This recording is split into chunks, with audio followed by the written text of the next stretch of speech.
Well, welcome to our Bay Area Book Festival's panel Secrets and Revelations, Lies and Love, Family Legacies in Fiction. And I'm Monica Wesolowska. I'll be your moderator. After the discussion, you will be able to meet these authors and buy signed copies of their books at Sausalito Books by the Bay, which is a tent in the park that's very accessible. It's right on the road there. So please do come out and support them. So I'm going to introduce our three panelists just very briefly with their bios, and then I'm going to have them introduce their own books before I get into a further discussion, and then we'll have time for a Q&A. So on my left, I have Gabriela Garcia, who is the author of Women and Salt, which is her debut novel, New York Times bestseller, New York Times Editor's Choice, Good Morning America Book Club pick, so among other honors. She holds a BA in sociology from Fordham, an MFA from Purdue, and has also been a longtime organizer for migrant justice, which won't surprise you when you read the book. She is the daughter of immigrants from Cuba and Mexico. She was raised in Miami, and she now lives here in the Bay Area.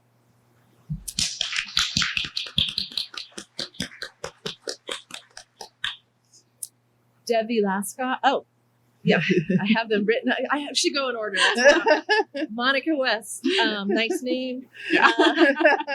She's the author of Revival Season, her debut novel as well, which has also hit the ground running. It's made it onto many reading lists, including being a New York Times Book Review Editor's Choice. She received her BA from Duke, her master's from New York University, and her MFA from the Iowa Writers Workshop. She's originally from Ohio, but she now lives in Oakland and teaches in the MFA program at USF.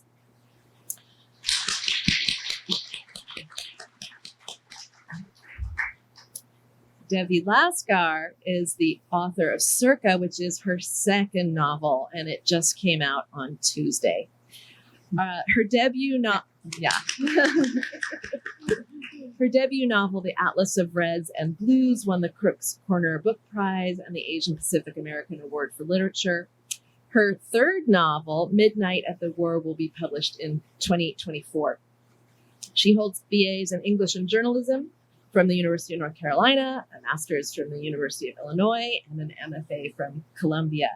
She is a native of Chapel Hill, North Carolina, and now lives in California with her family.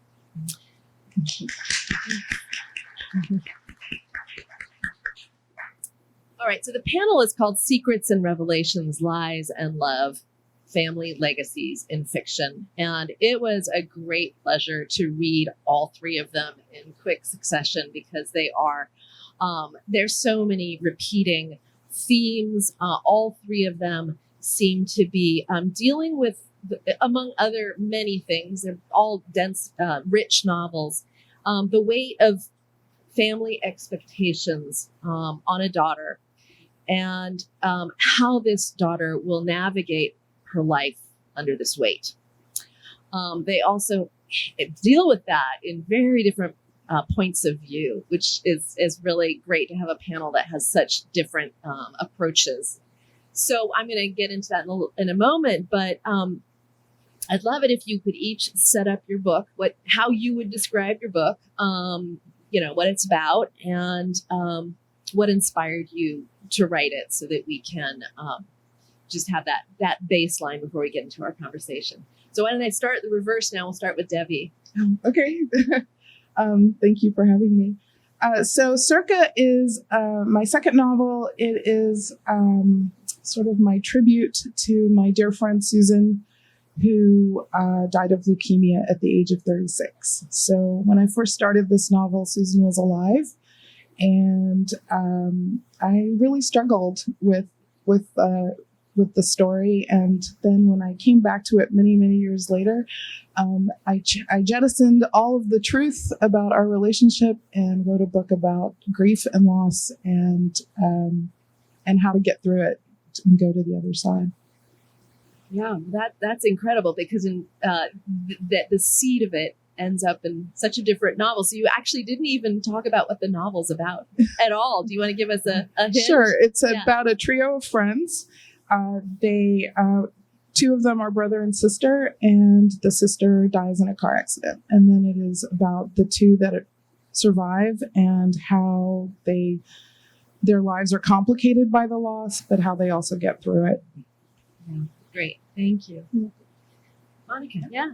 So Revival Season is about a 15-year-old girl named Miriam Horton, who's the oldest daughter in this conservative religious family. Her dad is a faith healer and revival preacher. And it's over the course of this one summer while the family's traveling in the South in their, old van, where her father heals the sick and preaches to people who need healing, that Miriam witnesses an act of violence, and it forces her to question all the things that she's known to be true about her family, about her faith, about her role in her role in kind of society at large. So this one moment catalyzes a larger growth for Miriam, and so that's what Revival Season's about.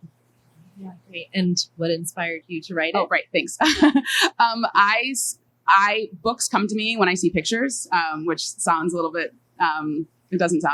It sounds strange, but so the first thing I saw when I started Revival Season was an image of a van moving down the road, kind of at high speed, and I couldn't quite see what was happening in the van. So I wrote backwards to kind of who's in this van, where are they going, where are they coming from, and then I thought my way through.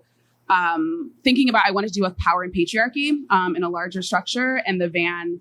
I wanted someone in the van with the least power to be in proximity with someone with the most. And so I thought, I didn't set out to write a book about religion. It just kind of happened. And so once I wanted the van to be this kind of central thing, I wanted the book to be about people who are at odds in close proximity. And then I just decided that religion was going to be the best way to do that. And so that was the seed of Revival Season. Yeah, great. I love it. You heard it here. These novels come from places they end up at places you wouldn't expect, depending on the seed of inspiration. So we've got a van traveling down the road. Pretty vague and very specific too. Great. Great, Gabriela. Yeah. Is this really working? Okay. I don't know. It doesn't sound like it on my end. Yeah, so Women in Salt, it's a multi-generational novel. It traverses various different historical periods, mostly modern day, and it's in the voices of like 5 different women. Some of them are related by blood, some of them come together by circumstance, and their lives sort of intersect in an unexpected way. And sort of the catalyst thing that sets all of these events in motion is a neighbor sees her neighbor being taken by ICE agents, and her daughter is at school, she's left behind. And from there, it sort of traces all of these different characters' lives. And it's, I think I was thinking a lot about the ways that interpersonal violence is also mirrored in like larger state and structural violence. Mm-hmm. The book is all in the voices of women, and I was really interested in the ways that women survive violence, and also the ways that shapes and shifts them and their relationships to each other. And yeah, I think there are a lot of different inspiration points for me. During that time, I was traveling a lot back and forth to Cuba, and Cuba figures pretty prominently in the book. I also worked as a migrant justice organizer for many years before I pursued writing as a career. And, I was thinking a lot about detention. There's scenes that take place in a detention center. I was thinking a lot about the relationship between like Cuban immigrants and children of immigrants, and how it's very different, and Cubans who travel back to Cuba and those tensions that exist there.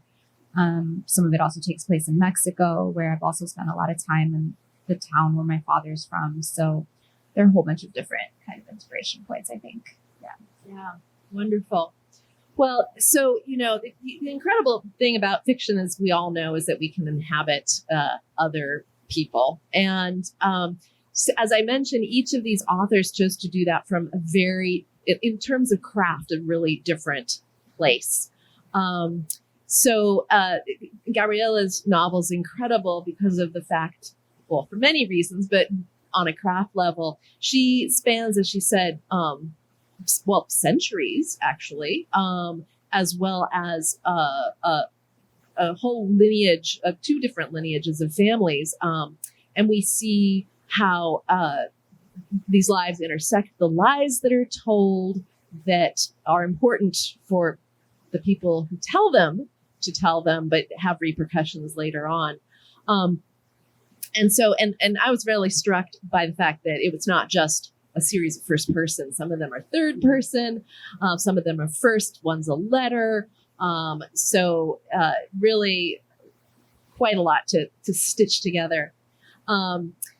Monica's is, well, you might say what more traditional. It's first person narrator, but it's a 15-year-old, right? I have that right. She's 15-year-old girl. And so we're kind of in what she's experiencing, and we don't have a lot of ability to step outside except as ourselves, as readers, reading between the lines. And then Devi pulled off a second person novel, which there are not that many second person novels in the world. And so the effect of that, of course, is that as a reader, you are the actor in the book. And it's hard to pull off because, a reader might resist at a certain point. But I think it's really moving how we are repeatedly seeing things through the eyes of this character of ourselves who wants certain things, but is trying to behave well, do what the family wants. So I want to find out how you all made the choice of the point of view character. What were the limitations, and how did those limitations end up being strengths? Because that's a large part of creativity, is having a limitation and figuring out how to work within that limitation. So whoever wants to go first. Sure, I'll go first.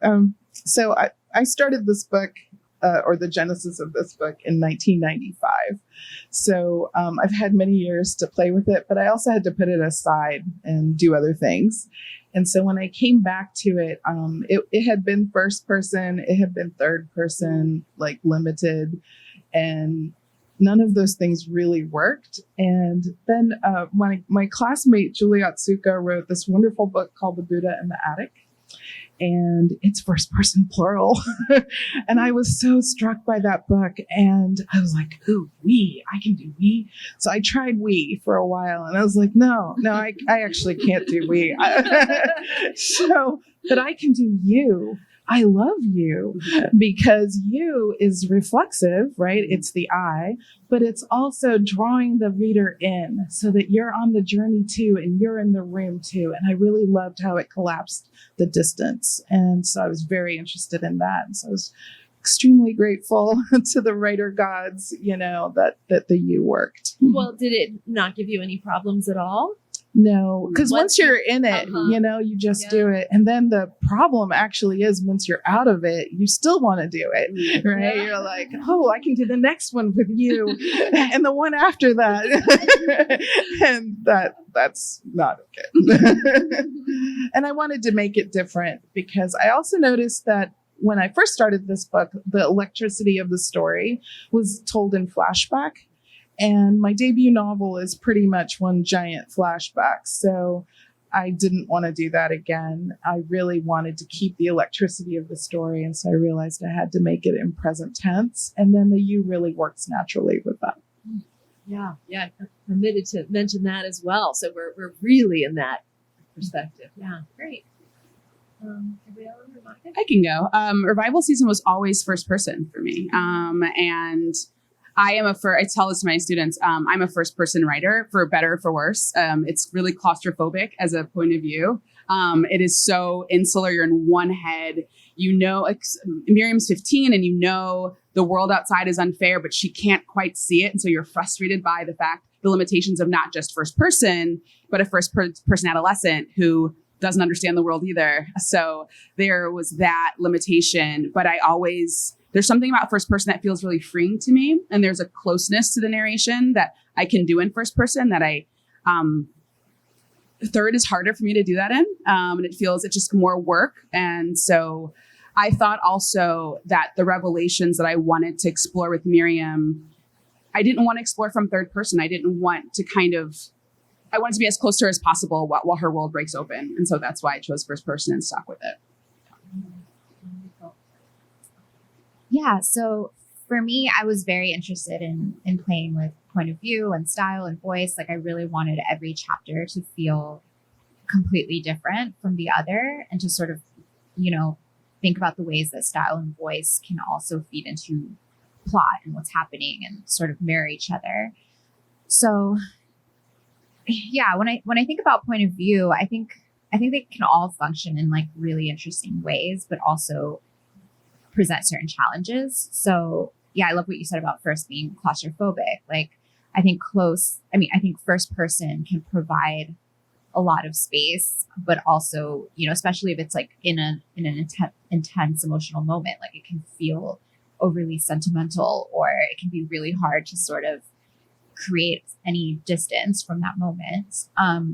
So for example, in one of the Gloria chapters where she's in detention, I wanted that to be in first person because I felt like there's a moment where there's such a loss of agency that I wanted her voice to come through. But it was tricky to do that in a way that didn't feel claustrophobic and really sentimental. And so I tried to write it at a sort of certain distance or like observational point where it didn't feel, manipulative.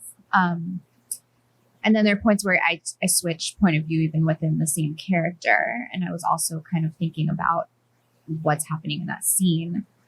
So another example of that is there's a later chapter where one of the main characters, Jeanette, is sort of descending into addiction and also this really toxic relationship. And that's in first person. That's the first time you sort of hear her voice. And it's like a lot faster, a lot more sort of frenetic. And I wanted it to sort of match the feeling of like what's happening in that moment. So all that to say that, I'm thinking about all of the ways that these different elements, point of view, but also like diction and style, like feed into what's happening in that moment. And that's really fun for me. Like that's exciting about an exciting aspect of writing. Mm-hmm. Yeah, that's really wonderful to hear that the scenes themselves asked to be in different points of view, especially those drug scenes. I think you did amazingly well. And actually, it's a segue I wanted to continue with you, Gabrielle, here. That one of the things that really struck me about your novel is that we start with one character and end with a different one, which is also, I think, pretty uncommon to have. And what we think is going to be the main character who starts the book and then isn't. Well, okay. I'll admit that I thought of Jeanette as kind of the moral center, the beating heart of this novel. And so I was kind of curious about that. She says such wonderful things. This is the character who's got problems with drugs and, is making mistakes. But she also makes an incredible moral choice to step in when she sees a child left behind when ICE takes her mother. But she also makes mistakes after that. So, but she makes these incredible moral pronouncements. For example, she says to her mother, "Don't you think it's your responsibility to give a shit about other people?" And I thought, okay, that's what the book is asking all of us right now. Don't you think it's our responsibility to give a shit about other people? And I was wondering if you knew who your kind of central character was as you started out and how you dealt with the flaws of your characters. And, I think all of you can answer this question about the flaws of your characters. Did your sympathies change at all? How did you think about, do you think Jeanette as the moral center? How do you want to think of that? I don't know if I think of her as the moral center, but I do think, so when I was writing it, I wasn't sure if there was going to be like one character who sort of came through and the narrative sort of returned to that character. I wanted to write a novel in which like no one felt like a side character. Like everyone sort of had a voice and a role in the novel. I think I maybe like turned back to Jeanette quite often because honestly, maybe that was like the easiest character for me to write. Like even though I'm very different from Jeanette in like every way, but you know, she's like around my same age and grew up in Miami and is the daughter of Cuban immigrants. And in some ways that was like easier for me to inhabit. So I think I returned to her a few times. But yeah, I think flawed characters are sort of the characters I'm always most drawn to and interested in, you know, and not only in like their flaws, but also the ways that, you know, there's so much that these characters don't see about each other. They're sort of living a story in which they have a very limited perspective, like any of us in any situation. And when you sort of see it from another perspective, the story changes, you know? And I think a lot of the ways that these characters are flawed or sort of the path that they take is really intertwined, you know, in each other's stories and each other's flaws. And that sort of continues on through generations.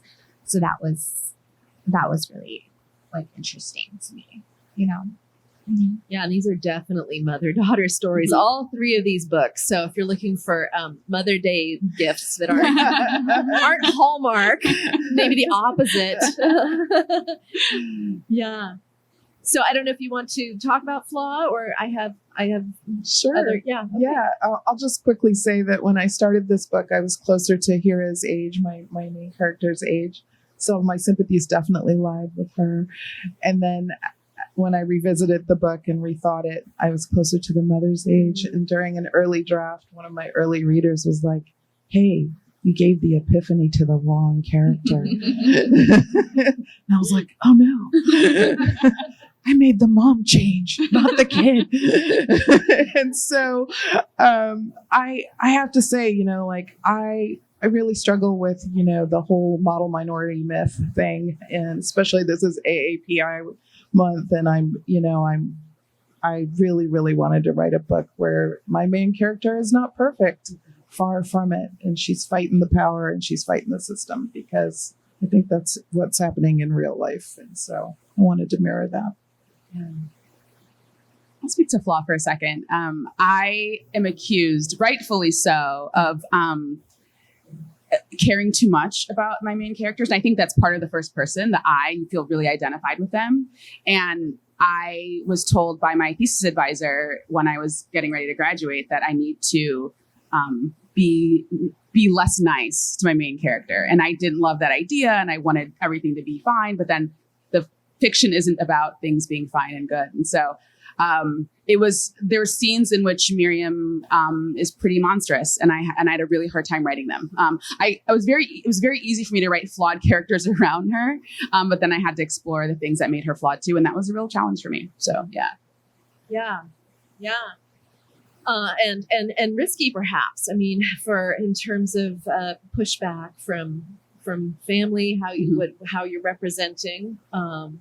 Yeah. And actually, I had a further question for you, Monica, about how you deal with faith in the novel. I mean, there's this unexpected twist. I'm trying really hard not to reveal too much about what happens in these novels, but around healing, you know, because Miriam, the main character's father, is a healer for his, well, he's called, you know, self-called a healer for his church, and they travel around the South every summer going to revival meetings, and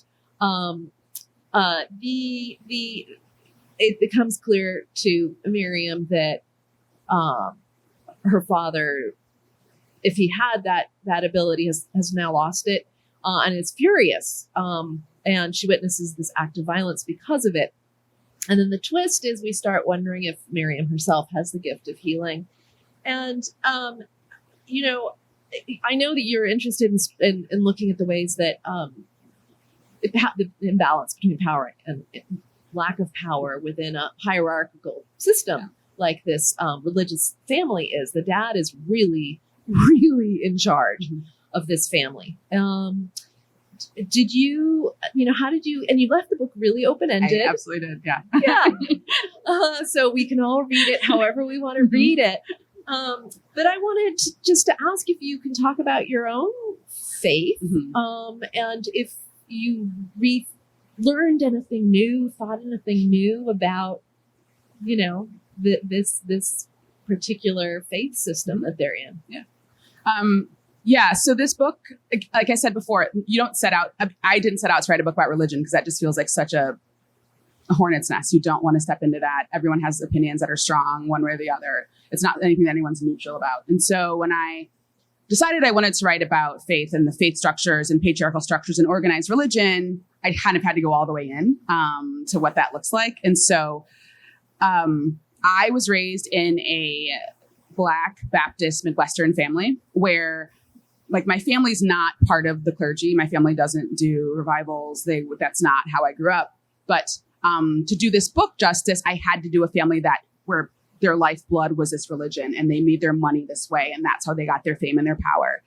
And in writing about it, but I think what's interesting is that everyone asks me, is Miriam autobiographical? The answer is no, that is not how I grew up.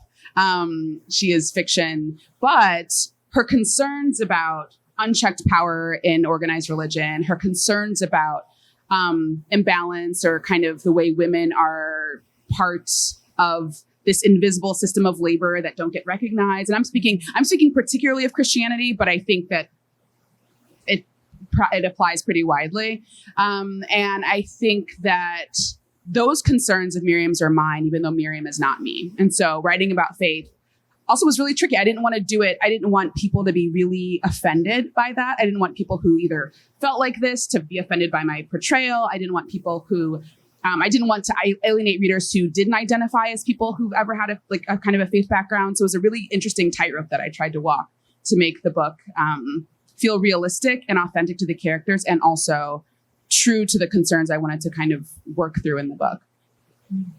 Yeah, that's great. So, to go, it is called this panel, sorry, I'm losing myself here.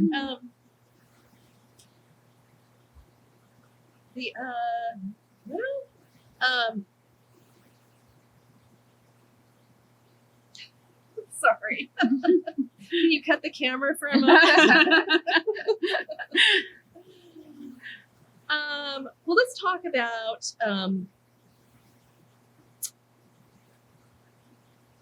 being good as a writer. I have these great quotes, and they're just not showing up here. Basically, do you feel that revealing these kind of family secrets are acts of rebellion or acts of love? That's such a good question. Such a good question. I think a little bit of both. If we had model citizens in our novels, then none of you would be sitting here. Right.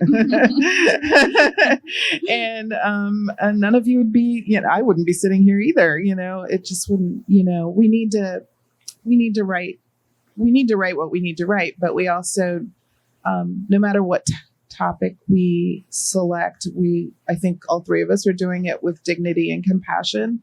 And that's not to say that, we're going to try and give these characters a really nice life, but we're trying to work through some stuff. When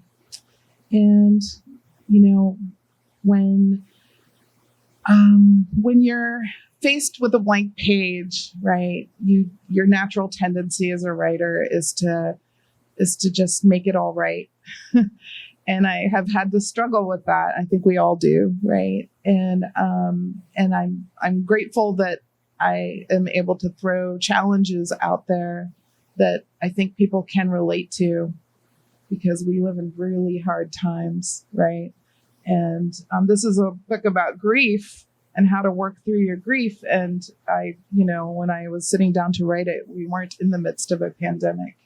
But now a lot of young people, especially who've had 2 years of, their lives really altered, right, are having to work through their grief. And I just wanted to ultimately write a book that was going to give them a way out, like a path. And yeah.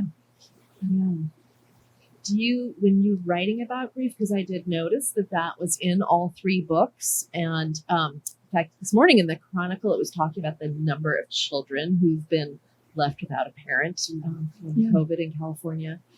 Do you feel that you are have a responsibility to? Well, I mean, presumably you all have feel a responsibility to reveal the griefs of society, but do you also feel that you have a kind of responsibility to give readers hope? Well, I think, we're going back to, if you think about, we write and people like Salman Rushdie and Taslima Nasrin have given us the big fat permission slip to write whatever we want, right? And so we get to write whatever we want. But I think we have the responsibility of writing whatever we want with dignity and compassion, and to steer away from the stereotypes and the tropes. Right. I think about grief in the book. It's experienced in several different ways in revival season, but I think the hope in the book is the idea that Miriam can make a difference, and the hope, I think that was something that I really appreciated hearing from readers, was that people said, oh my gosh, you wrote my childhood, and I never thought that I could see beyond the way I grew up. And you give me hope that the world can be different in this church that I grew up in, or in this family that I grew up in. And that's been really, really hopeful. I don't think that the book was grim. I think I left the book hopeful. I think I left the door open for hope. And we're ending the book in a place of possibility and change and hope. And so that's where I'm hoping I leave the reader. Yeah. And I do not suggest in any way that these books are grim, but I was just thinking about the way, if you thought consciously about that duality. I think I'm often interested in how these things work together, like these moments of grief can also be intertwined with so many other things, like no one is just like one thing, or like grieving all the time. And I think, I'm interested in some of those tensions, like some of these people who are grieving or like struggling with some really intense things, but are also like wielding their own form of violence or harm.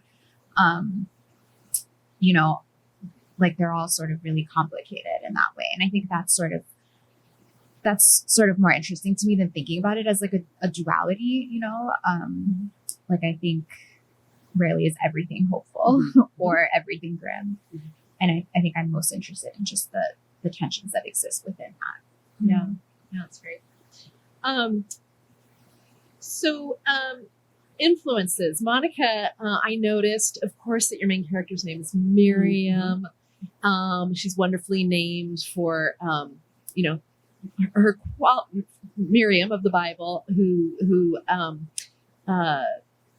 was responsible for bringing Moses to the river and his survival, and later for being a leader. Yeah. And I was wondering, did you consciously use her? You named her for that, and you went that way, as opposed to kind of that getting layered on as you wrote? Yeah, I named her. She was always, other things changed about the book, like the number of children the family had, or Miriam's age changed. But her name was always Miriam, and I always wanted her to be this kind of powerful figure that gets overshadowed by forces in her life that don't see her power and her greatness, because she's a 15-year-old girl. So that name was always, and then everyone in the family has a biblical name except for the mother, which I think is intentional as well. No, it is intentional. I don't think it was intentional. I did it on purpose. And so Miriam's name was always Miriam, and I wanted her to kind of reflect the biblical character she's named after. Yeah, and it's very moving because she's so tense. She has a sister with cerebral palsy. She's incredibly tender caretaker. Yeah. Does not rebel. Yeah. And, as part of you feel that she's somewhat crushed in this family, doesn't fully see how much she's crushed because it's coming from love. Right. It's really nicely done. Yeah. With you, I noticed, well, there's this incredible image in Gabriela's book of Les Miserables being walled into a Cuban house. I mean, literally stored, saved in the wall. It's in a first edition or a first translate. I'm not, but it's a very old book. And I was wondering if you, want to talk about literary legacies and, what it means to have a book like that enter your book and other books that might have influenced you.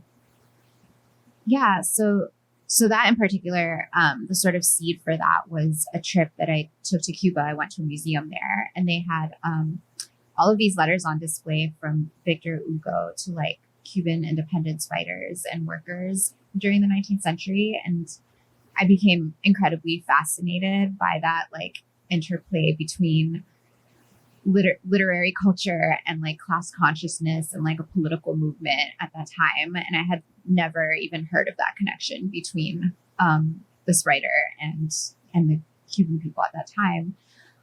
So I became like really interested in that and started looking into the history of like lectores, who are the readers in Cuban cigar factories, who for like centuries have been reading books to workers. And I was really fascinated by, the ways the literature is just like embedded in the political movement at the time, like just in so many ways. But I was also thinking about how like all of these books were mostly written by European white men or Cuban white men who were part of like the sort of upper classes at the time. And I just became really interested in what it would be like to be a woman in the cigar factory at that time, who's both, her world sort of opens up through this literature at the same time that she's sort of aware of the ways she's been, she's kind of written out of these narratives. And so that became a really interesting way for me to just think about story in general and how all of these characters are sort of living within these narratives that they have like limited perspectives in. And it just became like an interesting exercise for me. What this book could also mean to all the different characters, which is really different. Like it means a lot to some of them. It means nothing to others, Yeah. And then the book being in the wall is also like, a real life thing that I've heard about. So that's how that came together. But in terms of, and I was thinking a lot when I was writing this book about just, I'm very interested in relationships between women, whether that's like mother-daughter relationships or sister relationships or friendships. Like I'm super interested in writers who delve into the really complex relationship between women. So like I read a lot of Elena Ferrante, who is super focused on relationships between women. Toni Morrison, I think, writes some of the most interesting, complex relationships between women. So those are, some of the writers that I'm really interested in. Wonderful. Did you want to talk? You've already mentioned Julia Tsuka, and I agree. It's amazing. All of her books, amazing. Yes, all of her books are amazing. So one of my classmates in grad school was Kiran Desai. And so her first book has this, it's called The Hullabaloo in the Guava Orchard. And it has this wonderful 3-page rant about arranged marriage. But when she was writing it and she presented it in class, I was the one cackling in the back, like laughing hysterically. And when I saw it in the final print form, I noticed that it had been marked down to 1.5 pages, but it was still really funny. It's worth it. But the other book that really influenced me, is Robbie Almadine's book, I, the Divine. If you haven't read that book, you should. It's really fun. It's he talks about this book. It is a book of first chapters, and he couldn't actually write this book. He kept restarting it, And he kept restarting it. And then he had all these different points of view and all these different ways in. And then he realized that that was his book, that he actually was able to tell the entire story by restarting it. And I really love that. And I was like, that actually helps me because I didn't want to write a straight narrative and even though it is in second person, and it just helped me hop around and play with time. And so, yeah. So. Well, that's a great segue because I found this quote from Victor Hugo. That he's writing to his Italian publisher, and he says, about Les Miserables. He says, I don't know whether it will be read by everyone, but it is meant for everyone. Social problems go beyond frontiers. Humankind's wounds, those huge sores that litter the world, do not stop at the blue and red lines drawn on maps. Wherever men go in ignorance or despair, wherever women sell themselves for bread, wherever children lack a book to learn from or a warm hearth, Les Miserables knocks at the door and says, open up, I am here for you. I think it's a fantastic quote, and I do believe that social problems go beyond frontiers. And it is true that his book has gone on to have a huge influence, but it's also hugely confident, almost arrogantly confident. And, Miriam in Monica's book realizes that the miracle of healing won't work if she is afraid of failing. And I think that's a really nice metaphor for creativity. And I think that, at least for my taste, too infrequently writers are given permission to talk about the hard part of writing, the doubt, as if, we're just really so confident. We just came up here and wrote these books and, they're going to be great. They're going to change the world. So I thought it'd be nice if you just talked a little bit about pushing through doubts, imposter syndrome, what if that wasn't the case, great. But, what kept you determined that these stories need to be told, and not just, in a nonfiction way, but in a fictional way? Well, I'm a little bit older, I think, than my colleagues up here. So when I grew up in the 60s and 70s, I don't think I saw a character that even remotely looked like me in any of the books I read. I think I distinctly remember in 1984, the first book of color that was assigned to me in high school, and it was The Color Purple by Alice Walker, and it changed my life. And I'm like, hey, I can do that, I'm like, I was like, that is so cool. She is writing this amazing book, and we are all having to read it. And that is amazing because, and then in college, somebody assigned The Bluest Eye, and I was like, hallelujah. And in grad school, this new author that no one had ever heard of had just written a book called House on Mango Street, right? And I was like, this book rocks. And it rocks because she's a poet who wrote a novel, right? And I was like, this is so amazing. Everybody should read this book. And then, when Jhumpa Lahiri's book came out, The Interpreter of Maladies, she broke the door open for all of us, right? Because up to that point, it was very representational. There was the one African-American author. There was the one Latina author, right? And then, but she broke it open, and that was in the year 1999. And things have really changed. Things can always get better, right? There are not enough seats at the table for people who look like us, right? 86% of publishing is still white and male. So we have work to do, but it's great. It's great that it's changed so much, and that we have an opportunity to tell our stories, because they're very important and they're really, really necessary. Yeah. I think about doubt, and I started this book in 2012, and I finished it and it published in 2021. So 9 years of my life were spent with these people living rent free in my head. And every single day I doubted. Every single day. What am I doing this for? And then sometimes it's the world, it's my dad calling me and saying, are you going to get a job? So there's that external doubt. And I think that I just felt like this is a story that was in me and I didn't know what was going to happen to it and with it, but it didn't leave me alone. And so that's the part that I'll always return to writing in some form. And even if I didn't know what was going to happen, if this book would ever get published, and it's just a long journey to publishing a book in general. And so the doubt doesn't go away. You just have to kind of push it aside in your head and do and keep doing the thing, because the doubt will just stay there. You just have to kind of make your voice on the page louder than the doubt that it'll always kind of be whispering loudly at you that you're not good enough.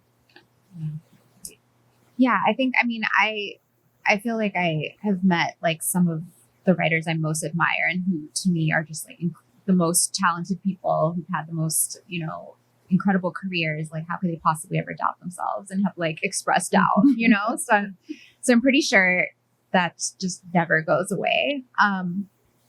So I think it's not something I even like try to fight really. I think I try to think of the ways that it's also like useful to me. I think I always want to be in a place where I'm reading things that are like beyond my own abilities. And that's how I'm growing. I think my taste is always going to like supersede my own abilities.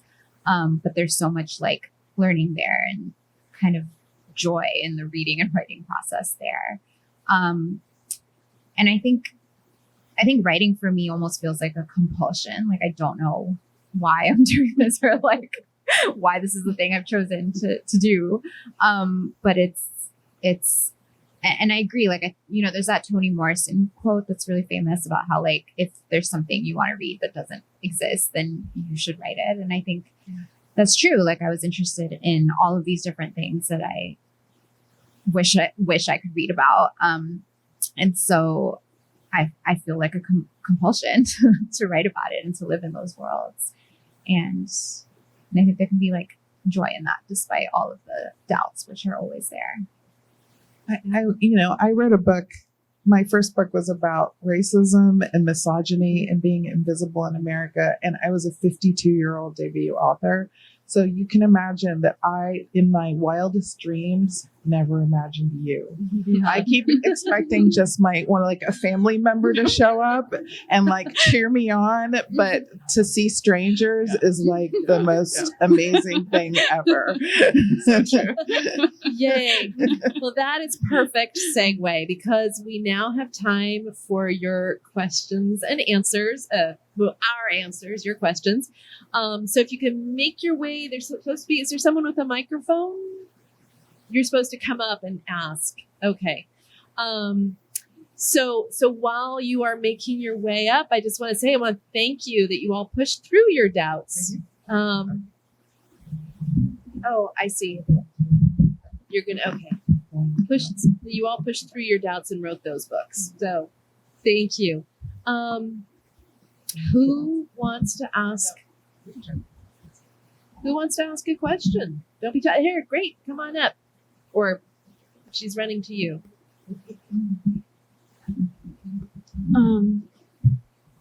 I think Gabriela mentioned just recently, her fascination about relationships between women. And what is it that you find so fascinating and rich, about, I know what I think, but, what is it that attracts you? Yeah, that's a great question. I think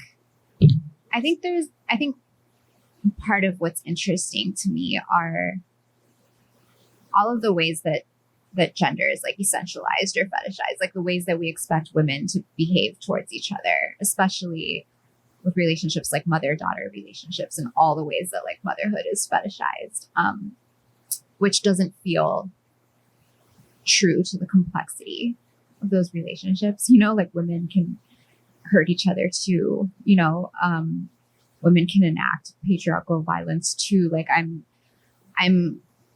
interested in the sort of nitty gritty of that, and at the same time that sometimes there is this bond because we're all trying to survive in patriarchal structures. Like there are these fissures too, which are so equally interesting to me. So I think that's part of it. Mm-hmm. Yeah. So, yeah. And then the woman or the person with the hat, the blue hat. Hi, Monica. I can't wait to read your book. I'd like you to speak about, since I haven't read it, I'm not sure the tone, but how are you writing, or how did you go about writing first person 15 without it being, I'm guessing you knew it was for adults, or is it, because I'm going to get it for my 15-year-old. There is a way in which when we write kids, they can sometimes be kid-like books. So if you could, of course, when we were growing up, we didn't have this genre. So books were just for everybody, unless they were for really little kids. So could you speak about that? Sure. That's such a great question. Yeah. Yeah. So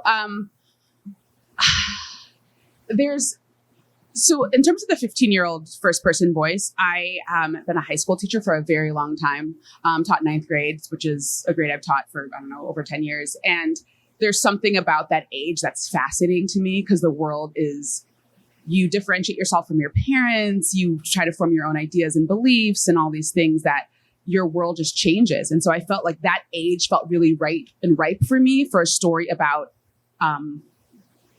a loss of belief in something, and this idealism of what the belief used to hold, and then what falls away from that. So that was the impetus for writing that 15-year-old narrator.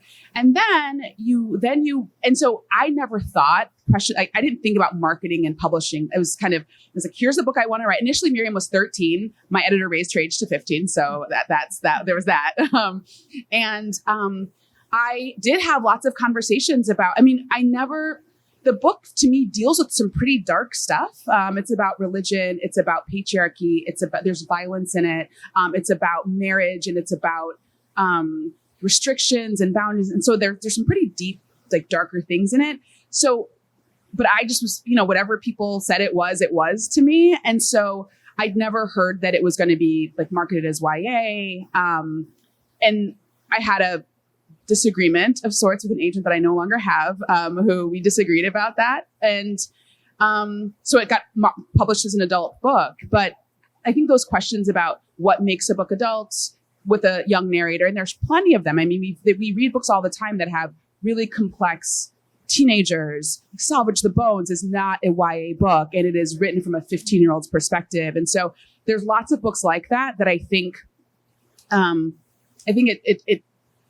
to market one way or the other just feels a little bit, it reduces what the book is actually about. And so that was a conversation that was bigger than I was. And, but in my head, I wanted the book to deal with something that I struggle a lot with, which is kind of patriarchy and organized religion. And it ended up not getting marketed as YA. Yeah. Great. Yes, the hat there. Yeah. This has been a lovely discussion. Thank you all for being here. So I'm wondering if you were going to pair your book on a bookshelf with another book, what that might be, and not by Dewey Decimal or your last name, but what would you pair it by interest or? Wow. Thanks so much. I just love being first. So it was my dream come true when the author of White Oleander actually blurbed my book, right? I know her. Janet Fitch is an excellent writer, and I loved White Oleander, right? And so when she agreed to blurb the book, I was like, wow, I can die now. So if I had to do it right now, that would be the first book that would come to mind. I too have a young protagonist who grows into young adulthood in the book. And yeah, I think somebody was like, oh, is this going to be YA? And I'm like, what? and I remember when Kate DiCamillo wrote The Tale of Despero, and it won all these lovely awards, and she went on PBS and they were like, did you know you were writing this children's book? She goes, no, I was writing a story.